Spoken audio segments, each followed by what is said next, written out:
সংসদে ওয়াকফ সংশোধনী বিল উত্থাপন থেকে এখন পর্যন্ত এর বিরুদ্ধে সরব এআইএমআইএম প্রধান সাংসদ আসাদুদ্দিন ওয়াইসি।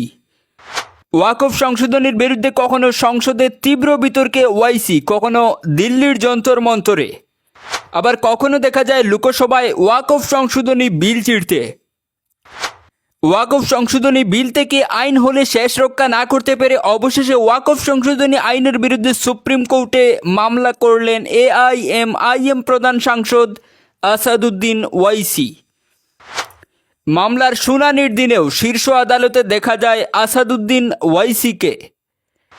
গতকাল সুপ্রিম কোর্টে মামলার শুনানির পর গণমাধ্যমে আসাদুদ্দিন ওয়াইসি বলেন, আমরা এই আইনটিকে অসাংবিধানিক বলে মনে করি। আদালত বলেছে যে কেন্দ্রীয় ওয়াকফ কাউন্সিল এবং রাজ্য ওয়াকফ কাউন্সিল গঠন করা হবে না এবং ব্যবহারকারীর দ্বারা ওয়াকফ বাদ দেওয়া যাবে না।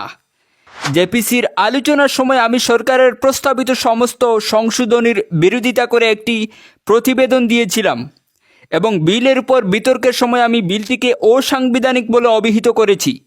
এই আইনের বিরুদ্ধে আমাদের আইনি লড়াই অব্যাহত থাকবে, বললেন এআইএমআইএম প্রধান সাংসদ আসাদুদ্দিন ওয়াইসি।